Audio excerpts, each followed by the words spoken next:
Infrastructure के लिए देखिए सरकार का बड़ा कदम भी यहां पर सामने आया। पाइपलाइन बिछाने के लिए जल्द मंजूरी भी मिलेगी। सिंगल विंडो सिस्टम से देश में एक समान प्रोसेस लागू किया जाएगा ताकि किसी को कोई भी दिक्कत यहां पर ना आने पाए। तो लगातार सरकार भी अपनी निगरानी यहां पर बनाई हुई है और सारे हालातों पर सरकार की नजर है। और ऐसे में जैसे प्रधानमंत्री ने कहा कि हमें टीम इंडिया बनकर यहां पर उभरना है। अब देखिए उत्तर प्रदेश में एलपीजी की कालाबाजारी को लेकर एक बड़ा एक्शन भी देखने को मिला। योगी सरकार ने एलपीजी की कालाबाजारी के खिलाफ प्रशासन को सख्त एक्शन लेने के निर्देश दिए थे, जिसके बाद अब तक प्रदेश भर में 12,700 से ज्यादा निरीक्षण और छापे मारे गए हैं, जिसमें 177 एफआईआर दर्ज की गई और 16 लोगों की गिरफ्तारी हुई है। सीएम योगी के निर्देश पर प्रशासन ने 4,000 से ज्यादा गैस वितरकों की डिलीवरी पर कड़ी निगरानी रखी। खाद्य आयुक्त कार्यालय में 24 घंटे कंट्रोल रूम एक्टिव कर दिए गए हैं, जबकि जिलों में भी मॉनिटरिंग तेज कर दी गई है। सरकार ने लोगों से अपील की है कि वो गैस संकट की अफवाहों पर ध्यान न दें। और देखिए स्ट्रेट ऑफ हॉर्मुज खोलने की तैयारी अब तेज हो चुकी है। ब्रिटेन और फ्रांस की अगुवाई में एक अंतर्राष्ट्रीय कोalition बनाया गया है, जिसमें अमेरिका भी शामिल है। इसका मकसद है ईरान द्वारा बिछाई गई समुद्री माइंस को हटाकर वैश्विक तेल सप्लाई को फिर से सामान्य करना। यूके अपनी वर्ल्ड लीडिंग माइन क्लियरेंस क्षमता तैनात वहां पर करेगा, जबकि मर्चेंट शिप्स की सुरक्षा के लिए संयुक्त ऑपरेशन की तैयारी भी की जा रही है। और महायुद्ध का असर अब पूरी दुनिया की अर्थव्यवस्था पर साफ साफ देखने को मिल रहा है। तेल की कीमतें $100 के करीब पहुंच गई हैं, जिससे अमेरिका, यूरोप, जापान और ब्रिटेन में बिजनेस ग्रोथ धीमी पड़ रही है और कंपनियों की लागत भी बढ़ गई है। एशियाई बाजारों से $50 अरब से ज्यादा विदेशी निवेश बाहर निकल चुका है, जिससे बाजारों में डर का माहौल है। और हालात ऐसे हैं कि फिलीपींस को एनर्जी इमरजेंसी तक घोषित करनी पड़ी है। एक्सपर्ट्स की चेतावनी है कि अगर हालात ऐसे ही रहे तो अगले कुछ दिनों में दुनिया को महंगाई और मंदी के दोहरे संकट से जूझना पड़ेगा।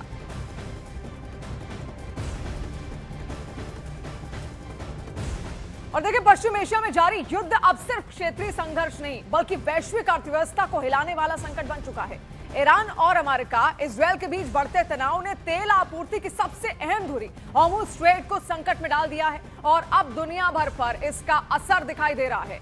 जहां तेल ईरान की बातचीत से देखिए उसके बाद क्रूड फिर से $100 पार यहां पर कर चुका है। आप देखिए कैसे कल खबरें आ रही थी कि तेल कुछ कम हुआ, लेकिन अभी फिर से $100 के पार जाता हुआ दिख रहा है। इसके अलावा दुनिया का 20% तेल और एलएनजी ईरान के रास्ते ही आता है, इसीलिए लगातार डर भी यहां पर सता रहा है। निवेशकों ने $50 अरब से ज्यादा अब तक निकाल लिए हैं और इसी वजह से मार्केट पर बड़ी हलचल भी आप देख पा रहे होंगे। और ताइवान से देखिए सबसे ज्यादा $25.28 बिलियन निकाले गए। इसके अलावा दक्षिण कोरिया से $13.5 बिलियन यहां पर निकाल लिए गए हैं। शेयर बाजार का हाल हम आपको यहां पर बता रहे हैं कि किस तरीके के हालात लगातार बने हुए हैं। और अमेरिका, यूरोप, जापान और यूके में बिजनेस ग्रोथ धीमी पड़ चुकी है। इकोनॉमी पर पूरा असर पड़ता हुआ दिख रहा है, क्योंकि पूरा जो ऊर्जा क्षेत्र है इससे प्रभावित हो रहा है। अब आप देखिए कंपनियों की लागत बढ़ी है और डिमांड पर भी असर यहां पर साफ देखने को मिला। इसके अलावा महंगाई बढ़ने और ग्रोथ घटने का खतरा भी इससे मंडरा रहा है और इसीलिए अब अंकुश लगाना बहुत ज्यादा जरूरी है ईरान पर, ताकि वो हॉर्मुज को खाली करे। फिलीपींस ने भी देखिए एनर्जी इमरजेंसी यहां पर अपने देश में घोषित कर दी है। इसके अलावा सरकारें राशन, फ्यूल और सप्लाई में कंट्रोल करने में जुटी हुई है। कहीं पर वर्क फ्रॉम होम कर दिया गया है तो कहीं पर स्कूल की ऑनलाइन क्लासेस कर दी गई हैं, ताकि इस स्थिति से बचा जा सके और फ्यूल बचाया जा सके। और देखिए संयुक्त राष्ट्र में इजरायल के राजदूत डैनी डैनन ने कहा है कि ईरान और अमेरिका के बीच होने वाली किसी भी बातचीत में वो शामिल नहीं है।